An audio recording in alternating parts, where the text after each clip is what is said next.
मुनिनां मध्ये महाभारतम् अद्वैतामृतवर्षिणीं भगवतीम् अष्टादशाध्यायिनीम् अम्ब त्वामनुसन्दधामि भगवद्गीते भवद्वेषिणीम् वसुदेवसुतं देवं कंसचाणूरमर्दनम् देवकी परमानन्दम् कृष्णं वन्दे जगद्गुरुम् मूकं करोति वाचालम् पङ्गुं लङ्घयते गिरिं यत्कृपातमहं वन्दे परमानन्दमाधवम्। আমরা গীতার তৃতীয় অধ্যায়ের 29 নম্বর শ্লোক অবধি পড়ে ফেলেছি মানে পড়বার চেষ্টা করেছি, বুঝবার চেষ্টা করেছি। তার মধ্যে 27 আর 28 নম্বর শ্লোকে উনি বললেন যে অজ্ঞানী কিভাবে কাজ করে আর জ্ঞানী কিভাবে কাজ করে।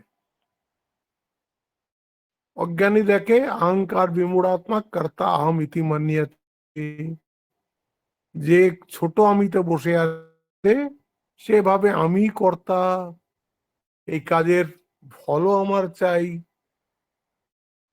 সে এই ছোট ছোট ফল নিয়ে সংসারের মধ্যে ভালো মন্দ ফল খেতে থাকে। সেই এতে আছে, মুন্ডক উপনিষদে আছে, দ্বা সুপর্ণা সयुजा সখায়া সমান বৃক্ষম পরিশস্ব জাতে তয়োর এক পিপ্পলম সদ্বতী অনন্যস্নয় বিচাকশীতি। বলছে একটাই গাছে দুটো পাখি বসে আছে, একটা উপরে বসে আছে আর একটা নিচের ডালে বসে আছে। নিচের ডালের পাখিটা কখনো এই ডাল থেকে একটা টক ফল খাচ্ছে, এখানে তেতো ফল খাচ্ছে, আবার ওদিকে গিয়ে একটা মিষ্টি ফল খাচ্ছে, এরকম করে বিভিন্ন রকমের তার এক্সপিরিয়েন্স হচ্ছে। টক মিষ্টি মানে সুখ দুঃখ, এটা অ্যালিগারি, এটা বুঝতে হবে এরকম করে। আর মাঝে মাঝে ওপরে তাকাচ্ছে, দেখছে ওপরে একটা পাখি বসে আছে, সে শান্ত হয়ে বসে আছে, সে খাচ্ছে না, সে একদম সমাধিস্থ হয়ে পাখিটা উপরে বসে আছে। সমানে বৃক্ষে পুরুষ নিমগ্ন অনিশয়া মুহ্যতি সোচমানা। এ তো শোকাকুল হচ্ছে, কিন্তু ওনাখানে ওখানে কোনো শোক নেই তার। হ্যাঁ, সে চুপচাপ করে বসে আছে। আর এই এই নিচের পাখিটা ভাবছে আমারও ওই রকম অবস্থা কেন আসে না, আমিও একদম এই সুখ দুঃখ থেকে পারে একদম স্টেট অফ টোটাল ফ্রিডমে কেন পৌঁছতে পারছি না। এটা আমাদের প্রত্যেক জীবেরই একটাই ইচ্ছা, যে এমন একটা অবস্থা পৌঁছবো যেখানে আমাকে জন্ম মৃত্যু মান অপমান সুখ দুঃখ কিছুই বিচলিত করতে পারবে না। এটা স্টেট অফ টোটাল ফ্রিডম, সেটাকেই আমাদের শাস্ত্রে বলে মোক্ষ। সেটাই হচ্ছে মোক্ষ। মোক্ষ মানে এই না যে মরার পরে আর জন্ম হলো না। মরার পরে জন্ম হবে কি হবে না সেটা কে দেখেছে? আমিও জানি না, আপনিও জানেন না। আমাদের আগের জন্ম কি ছিল আমরা জানি না, পরের জন্ম কি হবে তাও আমরা জানি না। এই জন্মে এইখানেই এমন একটা অনাবিল শান্তি আমরা ভোগ করতে চাই, যে এত স্ট্রাইফের মধ্যেও, এত টেনশনের মধ্যেও, এত রকমের দুর্যোগের মধ্যেও আমি একদম শান্তি অনুভব করব, পূর্ণ অনুভব করব নিজেকে। তো এই যে কাঁচামিতে বসে আছে সে হচ্ছে ডালের ছোট নিচের ডালের পাখি, সে জগতে নানান রকম এক্সপিরিয়েন্স নিচ্ছে, কিন্তু জানে যে একটা স্টেট আছে যেখানে এই ধরনের এক্সপিরিয়েন্স নিতে হয় না, সেই এক্সপিরিয়েন্স গুলোর পারে চলে যায়। তাই আগে উনি বললেন অজ্ঞানীর কর্ম। অহংকার বিমূঢ় আত্মা কর্তাহমিতি মন্যতে। অহংকার বিমূঢ়, অহংকার বিমূঢ় মানে এই শরীর আর মনকেই যে আমি বলে বসে আছে ভেবে, আমি তো একদম আলাদা, আমি তো চৈতন্য স্বরূপ, সেটা তো একদম আলাদা। কিন্তু এই আজকে একটা বড় সুন্দর ঘটনা পড়ছিলাম। বলে ছোট ছোট বাচ্চারা মুখোশ নিয়ে খেলে, মুখোশ নিয়ে খেলে তো মুখোশটা সব তেড়া মেড়া মুখোশ থাকে, সাধারণ একটা মানুষের মুখোশ থাকে না। সেগুলো নানান রকম ভয় করে ভীতিপ্রদ বানিয়ে দেয় মুখোশগুলোকে, যাতে পড়লে পরে অন্য বাচ্চারা ভয় পাবে। হুম। আমাদের শম্ভু মহারাজ বলে একজন ছিলেন, ওর নামটা, উনি মাঝের শিষ্য, বলরাম বাবুর নাতি। সে তাদের বাড়িতে ছোটবেলায় ব্রহ্মানন্দ মহারাজ খুব এসে থাকতেন, ব্রহ্মানন্দ ভবন, এই বলরাম ভবনে। শম্ভু মহারাজ তখন খুব ছোট, শম্ভু মহারাজের কাছেই আমরা শুনেছি। এখন ও অকুণ্ঠানন্দ মহারাজের নাম ছিল, অকুণ্ঠানন্দ। হ্যাঁ, সেই আপনি ব্রহ্মানন্দের জীবনীতেও এই ঘটনাটা পাবেন, যে ওই ব্রহ্মানন্দ মহারাজ মুখে ওই মুখোশ পরে, একটা বাঘের মুখোশ পরে পড়ে বসে আছে, বাচ্চাদের ভয় দেখাবে বলে হালুম করে উঠেছে বাচ্চাদের সামনে। বলরাম ভবনে অনেক ছোট ছোট বাচ্চা ছিল, তারা তো সব ভয়ে পালিয়েছে। শম্ভু মহারাজ তখন 2-3 বছরের বয়স। তখন সে ওখানে দাঁড়িয়ে কাঁদতে কাঁদতে চোখ থেকে জল পড়তে পড়তে বলছে, তুমি বাঘ নও, তুমি মহারাজ। ভয়ও পাচ্ছে, কাঁদছেও, আবার বলছেও তুমি বাঘ নয়, তুমি মহারাজ। তো একদম ওকে খুব আদর করলেন রাজা মহারাজ। এইটা মহারাজ আমাদেরকে বলেছিলেন ঘটনা। ছোট বাচ্চারা এই মুখোশ পরে খুব আনন্দ করে। কেন আনন্দ করে? ও জানে যে ও কিন্তু মুখোশ নয়। মুখোশটা যতই ভীতিপ্রদ হোক, ও কিন্তু মুখোশ নয়, ও কিন্তু মুখোশ থেকে আলাদা। ও যদি এইটা বুঝতে পারতো মুখোশটাই ও, তবে কিন্তু আনন্দ করতে পারতো না। ঠিক ওই রকমই আমাদের এই শরীরটা একটা মুখোশ, মনটা একটা মুখোশ। এই মুখোশ পরে আমরা জগতে খুব আনন্দ করছি। কেন আনন্দ করছি? কেন? আমি তো জানি আমি এই মুখোশ নয়।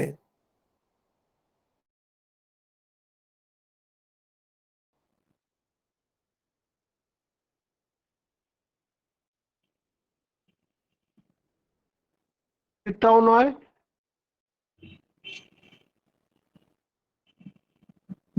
তো ওই অবস্থাটা প্রত্যেকেই চায়।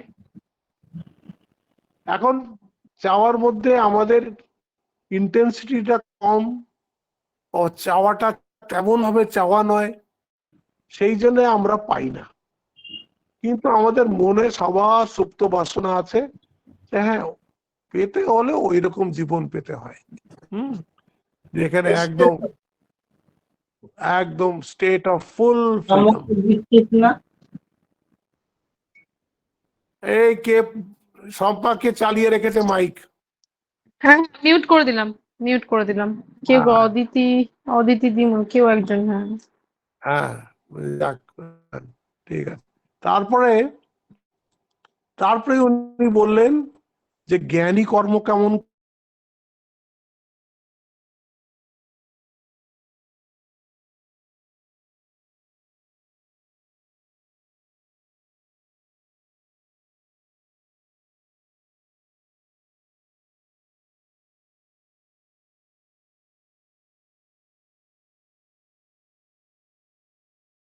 খেলা করছে, গুণ নিজের খেলা করছে, কিন্তু আমি কোন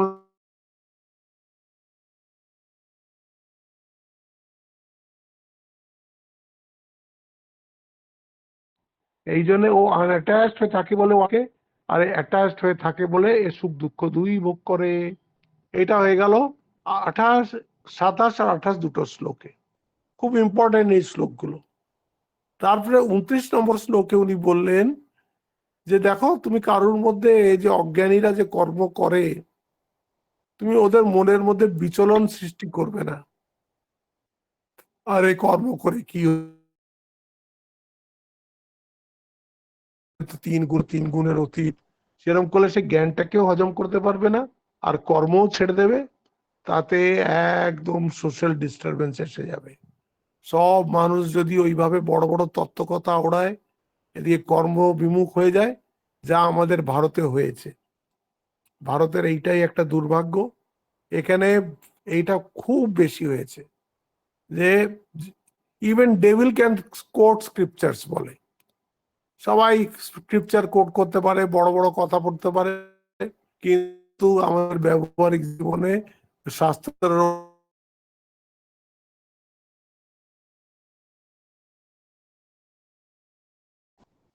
শাস্ত্র বলছে তুমি যদি জ্ঞানী হয়েও থাকো, অজ্ঞানী যে কর্ম করছে সেটা সকাম কর্মই হোক কি নিষ্কাম কর্মই হোক, ওকে জ্ঞানের উপদেশ দিতে যেও না, তাহলে তার এতে ইতর নষ্ট তত ভ্রষ্ট হবে। তুমি জানো যে ও গুণের মধ্যে পড়ে আর সুখ দুঃখের ফল খাচ্ছে, খাক, এরকম করে শিখবে। স্বামীজি বলছেন না, in Vedanta we don't take a sin. We don't believe in sin. We believe in mistakes. We believe in errors. We believe a man goes from lower truth to higher truth. বলছে আমাদের এখানে পাপ টাপ বলে বেদান্তে কোনো কথা নেই।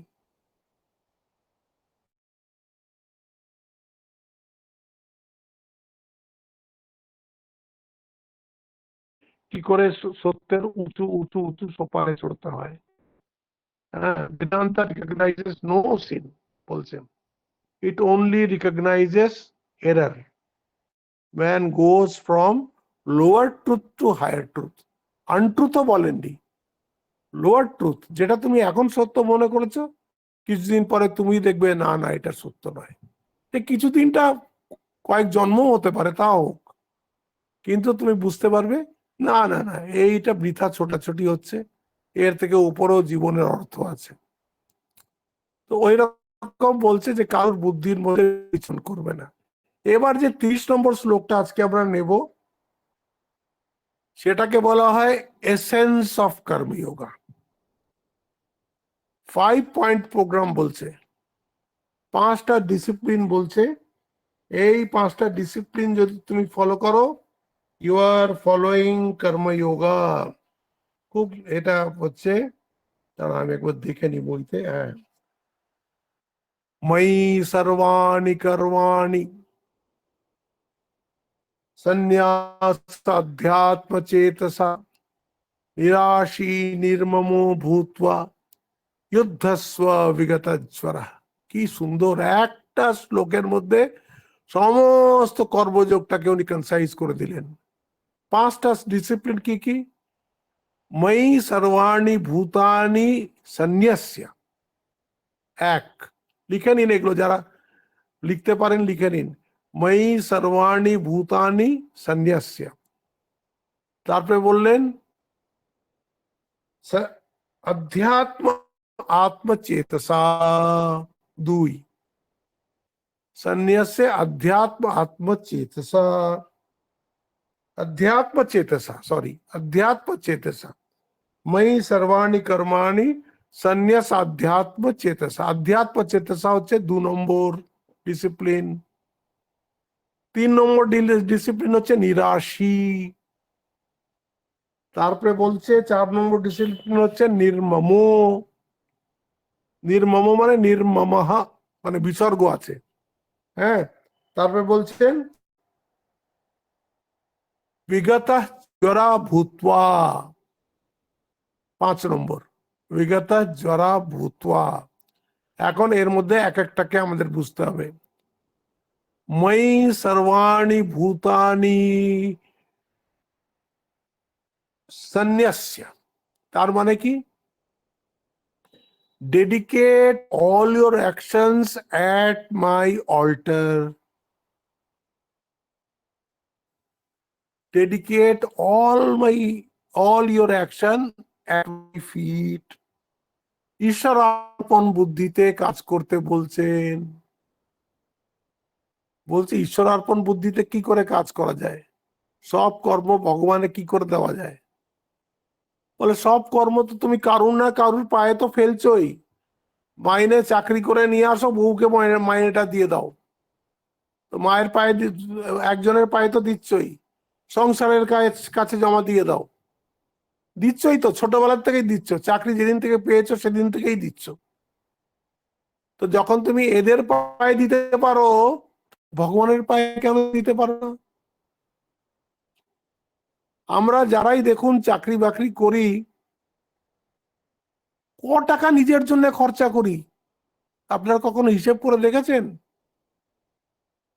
কিছুই খরচা করি না। সব খরচা বা সব পয়সাই আমরা সংসারেই লাগাই, সেটা সেভিং এই লাগান বা জিনিসপত্র কেনাকাটাতেই লাগান, কিন্তু আপনি নিজের ওপরে খরচা করেন না। এটা তো একটা ফ্যাক্ট। পুরুষও করে না, নারীও করে না।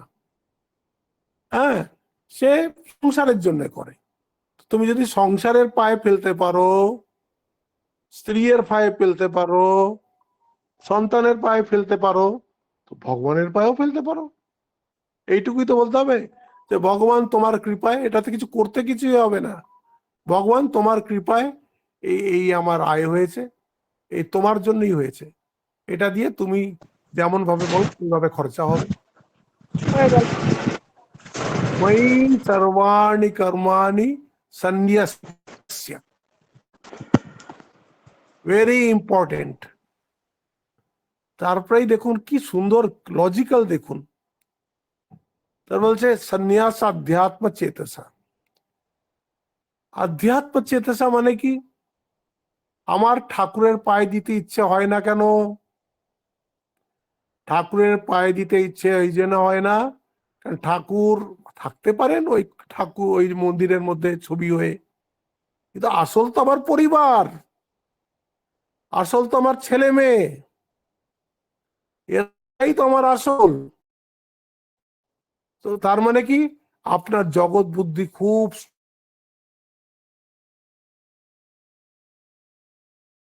স্ট্রং, যেটাই তো আমার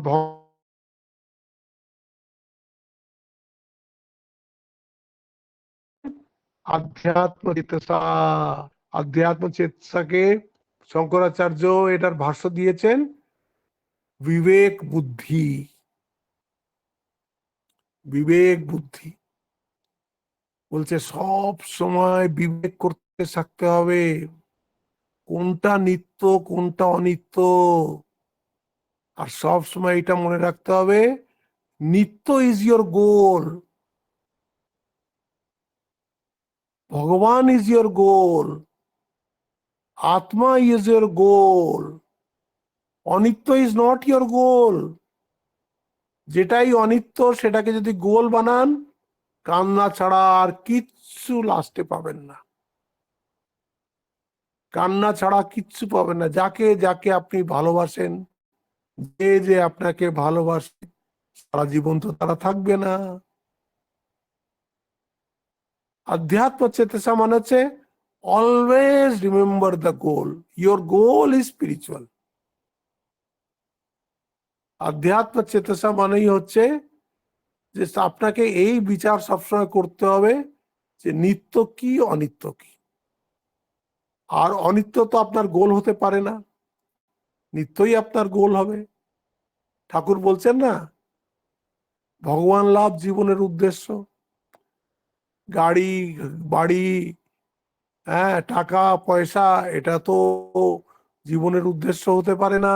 কেন হতে পারে না? টাকা পয়সায় কি হয়? কাপড় হয়, বাড়ি হয়, খাবার হয়, আর কি হয়? শান্তি দিতে পারে না।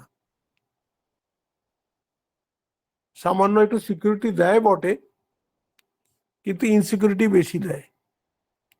সারাদিনই তো ফেউ ফেউ ফেউ করে ঘোরা হচ্ছে সিকিউরিটির জন্য। সিকিউরিটি তো পূর্ণ আসে না তো, চাই পেনশন থাকুক চাই সেভিং থাকুক, কোথায় পূর্ণ সিকিউরিটি আসছে? এই জন্য বলছে ওই স্পিরিচুয়াল গোলকে একেবারে আপন করে নাও, তবে গিয়ে তোমার ময়ি সর্বাণী কর্মাণি সন্ন্যাস হবে। যতক্ষণ তোমার জীবনের গোল স্পিরিচুয়াল হবে না, ততক্ষণ তোমার সারেন্ডারেন্স হবে না। যে অনুপাতে তোমার গোলের প্রতি সিরিয়াসনেস বাড়বে, সেই অনুপাতেই তোমার সারেন্ডারেন্সও বাড়বে, সেই অনুসারেই তোমার এই শরণাগতিও বাড়বে। হ্যাঁ, ময়ি সর্বাণি কর্মাণি সন্ন্যাস্য আধ্যাত্ম চেতসা। আধ্যাত্ম চেতসা মানে হচ্ছে বিবেক বুদ্ধি। ময়ি সর্বাণি কর্মাণি সন্ন্যাস্য মানে হচ্ছে ঈশ্বর অর্পণ বুদ্ধি। ঈশ্বর অর্পণ বুদ্ধি তো তখন হবে যখন আপনি এইটা বুঝবেন যে ঈশ্বর আছেন, একমাত্র ঈশ্বরই আছেন। হ্যাঁ, এরা বলছে, শাস্ত্রকাররা বলছে যে এটারও কতগুলো স্টেপ আছে। এই একটা বইয়ে পড়ছিলাম, তাদের পড়ে শোনাই। ওটা বলছে ওরা তিনটে আছে। বলছে প্রথম ভাগে, প্রথম অবস্থায় সংসার 2 ভাগ, শাস্ত্র 1 ভাগ, আর গুরু শুশ্রূষা 1 ভাগ। গুরু শুশ্রূষা মানে তার মধ্যে আপনার জপ, ধ্যান, পুজো, হ্যাঁ, সেবা, যা কিছু তা 1 ভাগ, শাস্ত্র 1 ভাগ, আর সংসার 2 ভাগ। এই প্রথম অবস্থায়। দ্বিতীয় অবস্থায় বলছে সংসারের 1 ভাগ কমবে, সংসার 1 ভাগ, শাস্ত্র 1 ভাগ, গুরু শুশ্রূষা 2 ভাগ। এদিকটা বাড়বে, সেবার দিকটা বাড়বে, সংসারের দিকটা কমবে। আর বলছে চরম অবস্থায় শাস্ত্র ও বিষয় বৈরাগ্য 2 ভাগ, ধ্যান ও গুরু পূজা 2 ভাগ। দেখুন এখানে সংসার নাই। এইরকম করে এটা ডেভেলপমেন্ট একদিনে হয় না। প্রথম অবস্থা, দ্বিতীয় অবস্থা, চরম অবস্থা, এ বহু জন্ম লেগে যাবে এই অবস্থায় পৌঁছতে। কিন্তু এই অবস্থায় না পৌঁছালেও উপায় নাই। এই অবস্থায় না যদি আমরা পৌঁছাই, সেই আছে না ছান্দোগ্যে, নাল্পে সুখম অস্তি ভূমৈ বা সুখম, অল্পে সুখ নাই, অনন্তেই সুখ। তখন শিষ্য জিজ্ঞেস করছে ভূমটা কি? যে যেখানে না অন্যত পশ্যতি, না অন্যত শৃণোতি, না অন্যত বিচারতি, যেখানে আরেকজন নাই, যেখানে 2 নাই, যেখানে একমাত্র তুমি আছো, সেইটাকে বলছে ভূমা। বলছে তাই সেই ভূমা ছাড়া যা কিছু জগতে থাক সবই হচ্ছে অল্প, যতই থাক সবই হচ্ছে অল্প। এই জন্য বলছে যে, বলছে তুমি তো পূর্ণ, তুমি তো চৈতন্য রূপ, তোমার মধ্যে ভ্রম এসে গেছে, তোমার মধ্যে অজ্ঞান এসে গেছে, তুমি এই জন্য কর্মযোগ করে চিত্তশুদ্ধি করে সেই অজ্ঞানটাকে দূর করতে চাও। তুমি তো পূর্ণ, কিন্তু এই যে তুমি যে পূর্ণতার দিকে যে এগোতে যাচ্ছ, বারবার বাধা প্রাপ্ত হচ্ছ।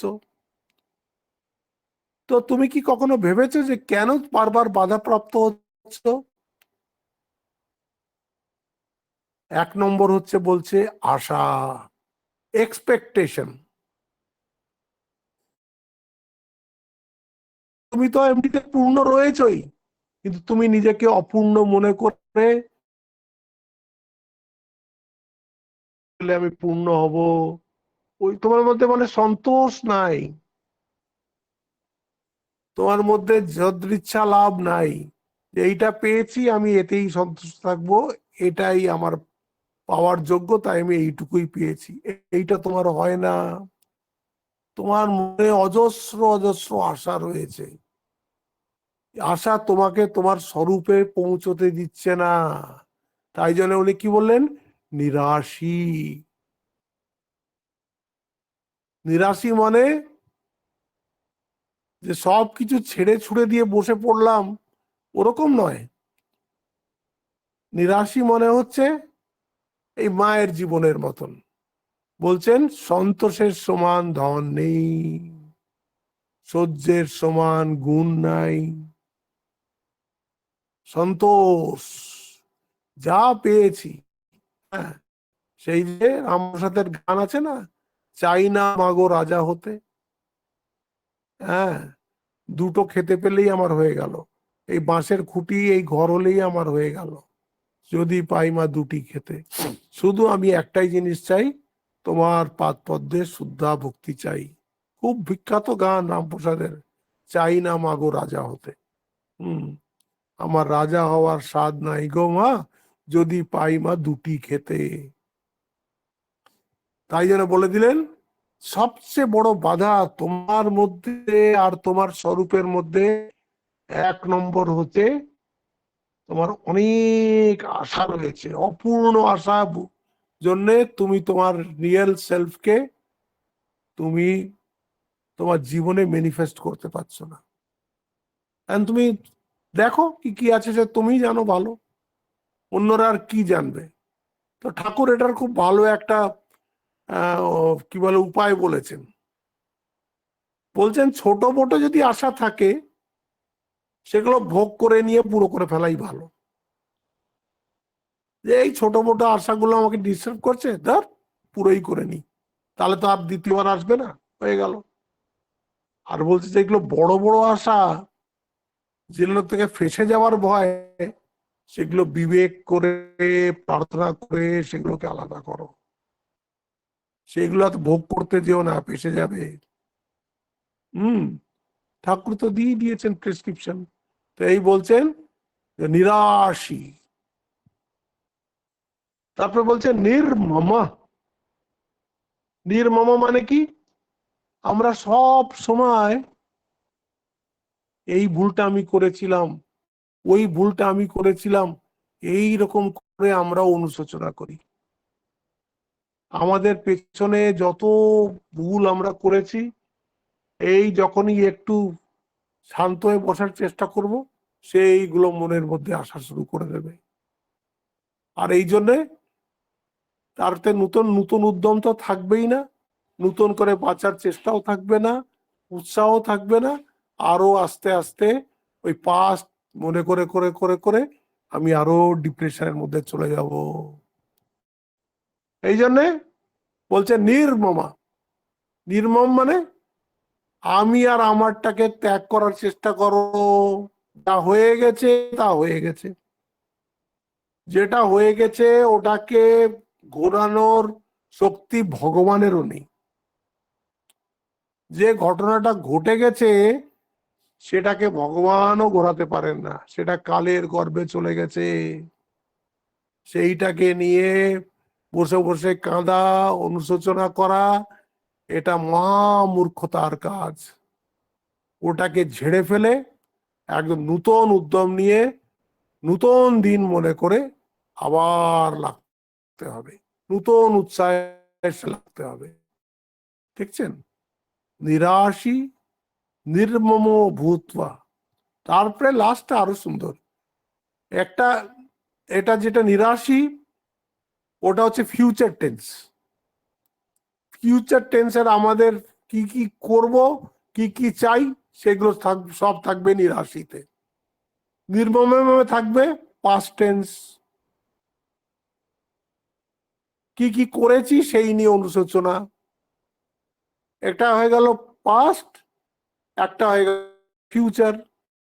বলছে ইয়ুৎস্ব বিগত জ্বরা।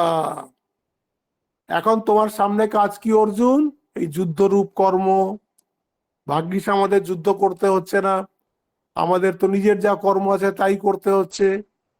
বলছে এই কাজ করার সময় সবচেয়ে বড় প্রবলেম হচ্ছে তুমি করতে তো যাচ্ছ, কিন্তু কি কি করবে একসাথে তুমি না জানে তুমি টেনশনে পড়ে যাচ্ছ, স্ট্রেস অ্যান্ড স্ট্রেন।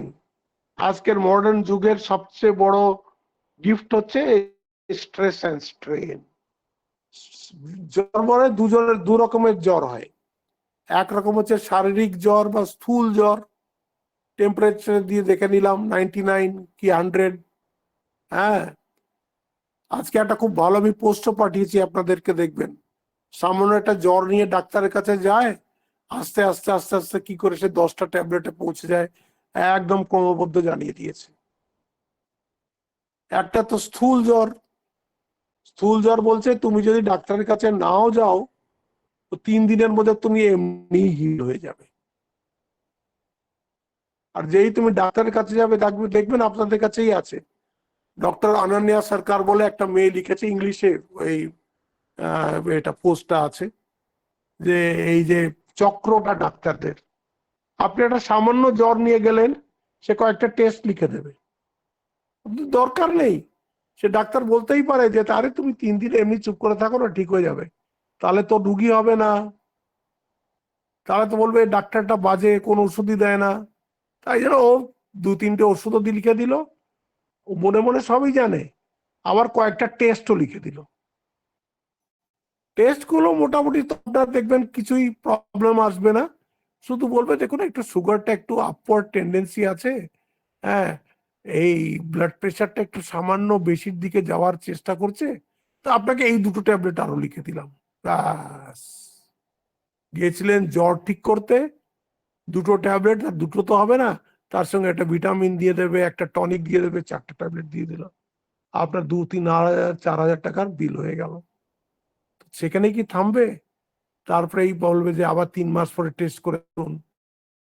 3 মাস পরে আস্তে আস্তে বলবে যে আপনার একটু প্রোস্টেটের প্রবলেম আসছে, আরেকটা ট্যাবলেট বাড়িয়ে দিল, আপনার এই আরেকটা ইটার প্রবলেম আসছে, এই করতে করতে বলছে শেষে 10টা 11টা ট্যাবলেট, আর তারপরে তাদের সমস্ত নানান রকম রিয়াকশন।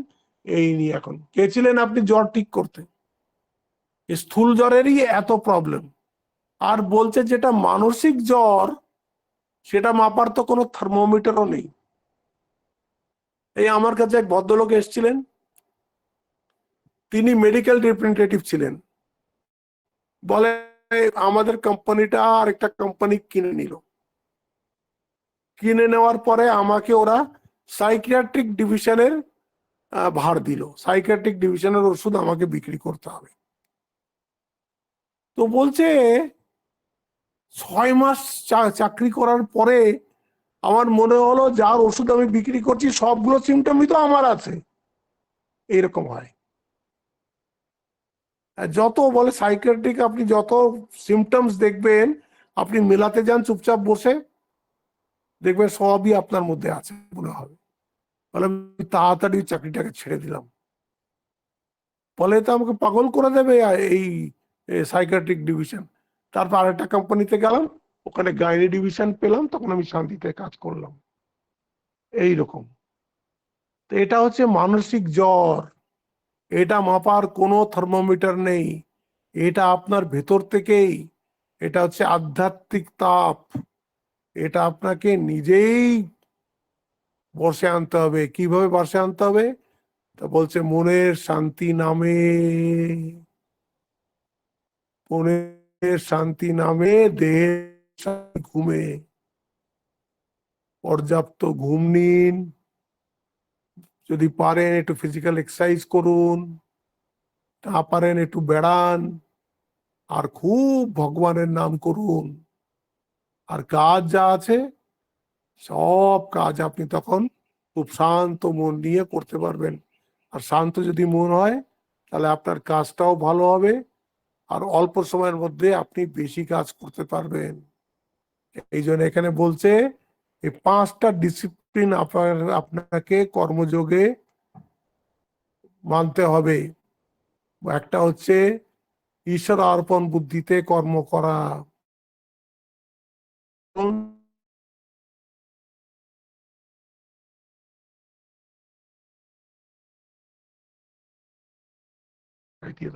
আমি চেষ্টা করেছি, ফল দেওয়ার মালিক তুমি,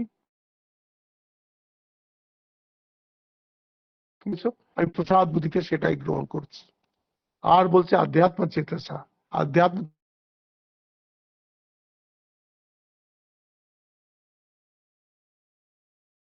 হচ্ছে কিন্তু স্পিরিচুয়াল, আমাদের গোল সংসার নয়। যারাই মনে মনে ঠাকুরের ভক্ত এদিকে মনে মনে সংসারকে গোল মনে করে রেখেছে, তারা কিন্তু ঠাকুরকে কিচ্ছু বোঝেনি। আপনি হাজার দীক্ষা নিন, হাজার আশ্রমে আসুন, কিন্তু যদি মনে মনে সংসারকে গোল মনে করে রেখেছেন, তার মানে আপনার বিচার ঠিক হচ্ছে না। আধ্যাত্ম চেতসা মানেই হচ্ছে একদম ঠিক থাকে। বিচার বুদ্ধির অন্তরায় হচ্ছে ফিউচার টেন্সে আসা, পাস্ট টেন্সে যা করেছি তার প্রতি অনুশোচনা, তাই জন্য বললেন নিরাশী নির্মম ভূত্বা। আর প্রেজেন্ট টেন্সের জন্য বললেন যুদ্ধস্ব বিগতজ্বরা, যুদ্ধ করবে।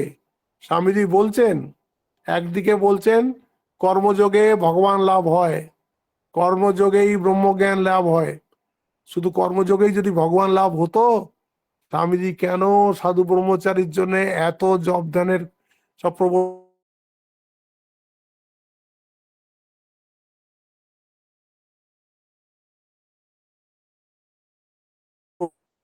বলার জন্য বলেন। কিন্তু আমাদের সবাইকে বলা আছে ভাই জব ধ্যান ছাড়লে হবে না, জব ধ্যান ছাড়া আধ্যাত্মিক জীবন দাঁড়ায়ই না। আধ্যাত্মিক জীবন মানেই আধ্যাত্মিক অভ্যাস। আধ্যাত্মিক অভ্যাস শুরু হবেই ওই ইষ্টমন্ত্র থেকে।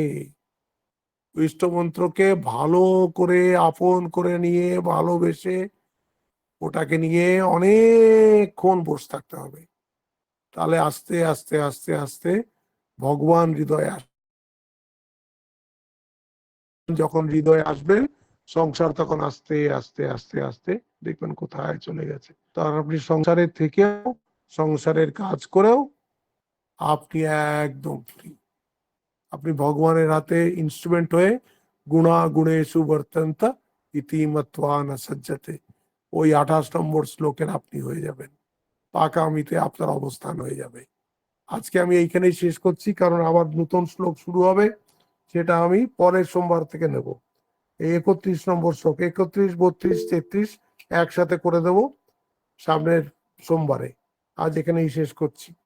ওম শান্তি শান্তি শান্তি। হরি ওম তৎসৎ। শ্রীরামকৃষ্ণার্পণমস্তু।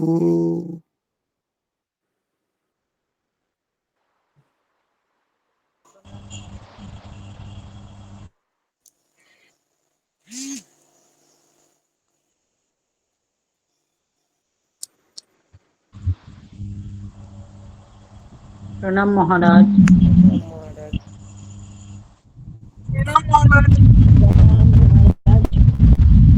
প্রণাম মহারাজ। প্রণাম মহারাজ।